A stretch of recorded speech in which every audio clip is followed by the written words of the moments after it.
시청자 여러분 안녕하십니까? 얼마 전에 변호사 시험 합격자 발표가 있었습니다. 올해로서 13번째 합격자 발표가 되겠는데요. 지난 12회까지의 시험과 이번 13회 시험했는데 13회 시험의 가장 큰 차이점은 시험 방식에 있어서 가장 큰 차이점은 종전에 필기로 쓰던 것을 논술시험 같은 거에서 기록형 있는 논술에서 필기, 손수 자기가 필체로 쓰던 방식에서는 CPT라고 해서 컴퓨터 베이스드 테스트로 바뀌었어요. 즉 컴퓨터 타자 쳐서 입력하는 방식으로 바뀌게 됐거든요. 그런데 우연이었는지 아니 진짜 이유가 있어서 그런지는 모르겠지만 적어도 합격률에 있어서 유의미한 통계상으로 유의미한 격차가 발생했어요. 뭐냐면 여성 지원자도 있고 남성 지원자도 있잖아요. 여학생도 있고 여학생이 있으니까 로스쿨에. 그랬을 때 종전보다 여학생의 합격률은 좀 감소하고 남학생의 합격률은 증가했다는 거예요. 즉 종전에는 남녀의 합격률이 편차가 별로 없었어요. 약 1% 정도 남자가 높았고 여성과 큰 차이가 없었거든요.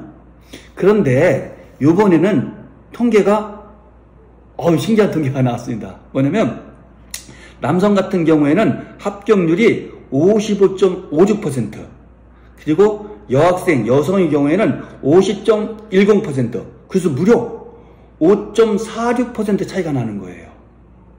근데 종전에 지난해만 하더라도 예를 들어서 남학생의 시험 응시자의 경우에는 합격률이 53.21%가 나왔어요. 그리고 여학생 같은 경우에는 52.76으로 사실상 거의 똑같아요. 0.5 정도 차이 나는 거니까 1%도 차이가 안 되고 예년도 비슷했거든요. 물론 예외적인 해가 있긴 있었어요. 2019년인가 그때는 3% 정도가 차이가 났던 걸로 기억나는데 아무튼 큰 차이가 없었는데 요번에는 우연했을까요? 5.46%라는 어마어마한 격차가 발생한 거예요. 여학생 출신의 응시자와 남학생 출신의 응시자의 합격률의 통계가. 그래서 이게 어떻게 된 것이냐, 혹시 우연이나 아니면 이유가 있다면 뭘 것이냐 하는 궁금증이 발생할 수밖에 없어요.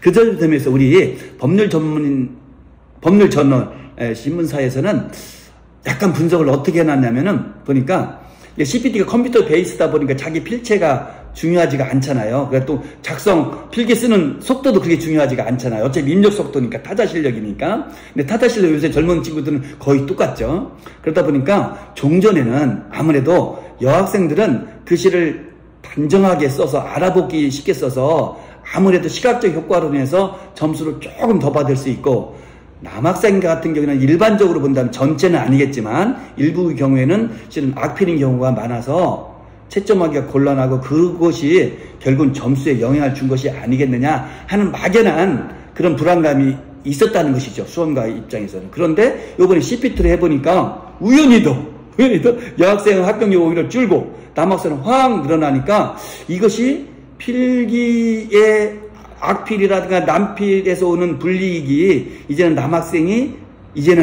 불이익을 더 이상 안 받게 되고 여학생은 오히려 상대적 이익도 안 받게 되면서 오히려 시험의 공정성이 생기가 아니겠느냐 이렇게 또 분석을 했더라고요. 근데 실은 저 같은 경우에도 저도 지금은 제가 안 하겠지만 옛날에는 제가 사법시험 2차 출제도 했었고 또 채점도 해봤는데 저는 실은요 굉장한 악필이에요. 남필이고. 그래서 저 스스로도 제가 쓴 것을 실은 못 읽을 때도 있었어요. 지금도 그래요. 그래서 제가 채점할 때만큼은 실은 저는 필기에 영향을 안 주기 위해서 우리 학생 응시자로 하여금 그런 불이익 또는 이익을 안 받게 하기 위해서 저는 정말로 돋보기 갖고서 채점을 했었어요. 그래서 제 개인적으로는 그렇지 않을 거라고 보지만 아무튼 수험가 입장에서는 그런 어떤 기후라든가 뭐 이런 것들이 있었던 것 같아요. 근데 이번에 컴퓨터 베이스드 테스트를 CPT를 하면서 결과론이 딱 보니까 남학생은 올라갔고 여학생은 떨어졌어요. 그 격차가 5% 이상 5.46%라는 많은 편차를 보이면서 이것이 옛날에 필기의 어떤 남학생의 불이익이 사실했던 것이 아니겠는가 하는 이런 가설을 또 형성하게 되더라고요.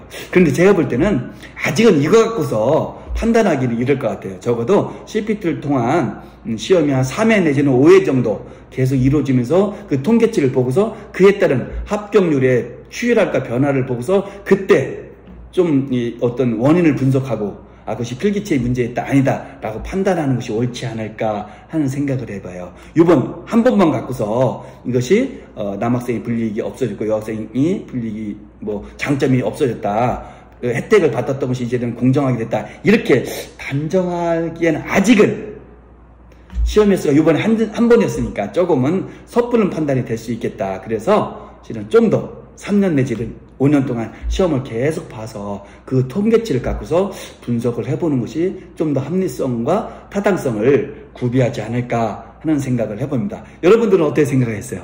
답글로 남겨주시면 고맙겠습니다. 감사합니다.